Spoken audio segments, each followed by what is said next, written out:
Un impegno che anche la Regione Veneto non ha voluto mancare a questo appuntamento importante di confronto nella città di Verona, nella nostra regione, proprio per confrontarsi, promuovere in una città di cultura come è appunto la nostra Verona anche un momento di riflessione su quella che è la cultura dell'intelligenza artificiale, quindi un confronto su quelle che sono le opportunità, quelle che sono anche le riflessioni che necessariamente nell'ambito della privacy, nell'ambito della sicurezza per i nostri cittadini, per le nostre imprese, anche per la pubblica amministrazione, che è assolutamente doveroso ovviamente cercare di migliorare, perché la tecnologia migliora sicuramente la qualità della vita, velocizza sicuramente anche l'attività quotidiana di noi cittadini ma anche degli imprenditori, però al tempo stesso va sempre tenuto con doverosa attenzione l'equilibrio che appunto è qui, sta nella capacità dell'uomo di intervenire perché questo sistema venga gestito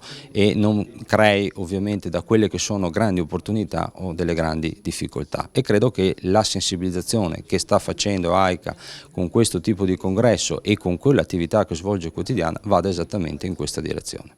L'intelligenza artificiale e la privacy e sicurezza è un tema che riguarda tutti, che spaventa tutti, ma riguarda tutti quanti, in particolare dai cittadini alle imprese, alla pubblica amministrazione, alla ricerca, ai comuni e quant'altro.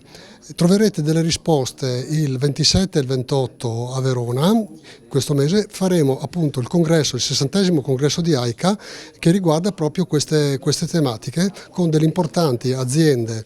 ricercatori, imprese, scuole eccetera che vi partecipano. Noi pensiamo di dare qualche risposta e di mitigare queste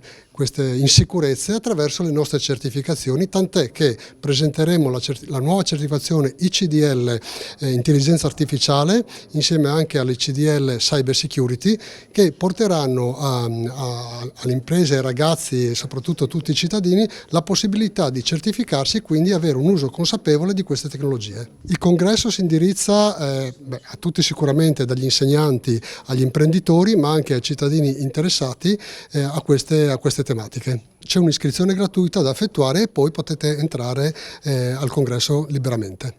Abbiamo deciso di portare il congresso di AICA a Verona per tanti motivi, uno su tutti di valutare questa intelligenza artificiale a 360 gradi a partire dalla mia delega a livello provinciale, quella dei trasporti, che la stiamo rinnovando totalmente con la costruzione dei tram e tant'altro, che sarà sicuramente innovativa e utile fare questo confronto con gli esperti massimi di questo settore come AICA.